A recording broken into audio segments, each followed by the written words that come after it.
Whitmore and Holly Doyle showing that right now. You know, they're absolutely dominating everything. So I think for me, it's the female aspect of it just needs to be left out.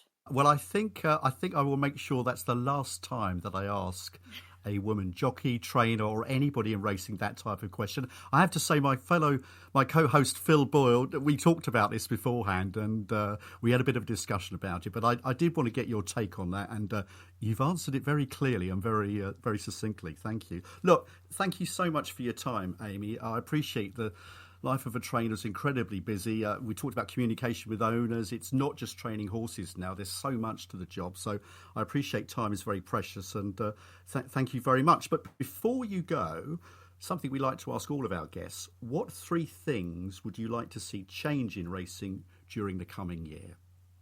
I think that the first and foremost and needs to happen very quickly is actually getting the owner's experience back to what it was before. You know, we want owners back in the paddock. We need owners to be able to have, you know, discussions or a drink or whatever it might be with their trainers. You know, for me, it just makes absolutely no sense that my owner could come here an hour before the race, but then we're separated and can't see each other at the race course. You know, so for me, that's the first and foremost that needs changing immediately.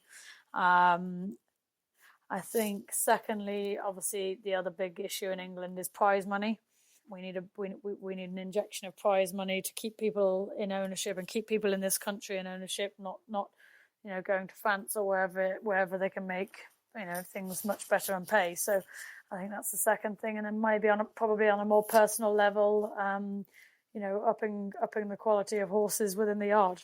Well, 3 very, very good points. I hope the powers that be were certainly listening to the first 2 points you raised. So thank you, Amy, and really wish you the very best of luck for the rest of the year, rest of the flat season. No, thank you. It's been great to talk to you. Well, Phil, what a great guest Amy was. I definitely think she's a trainer going places, don't you? Yeah, absolutely, Simon. I really enjoyed listening to her thoughts on, you know, the future and also how she's got to where she's got to. I thought it was a really, really interesting interview. That just about finishes us off for another episode. So I think all that's really left for me on my side is to remind people yet again that the best way you can support this podcast is to tell people about it so that we get a few more people listening to each episode. The next one will be out towards the end of May. And if in the meantime you can follow us on your preferred podcast platform, and if you got the opportunity to give us a review, then great. And as I say, most importantly, if you know someone that enjoys racing that you think would enjoy the podcast, please tell them all about us.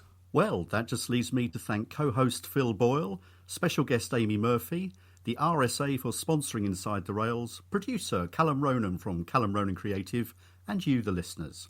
The days are getting warmer, the first classics are just around the corner, and spectators will soon be back on the racecourse. Goodbye.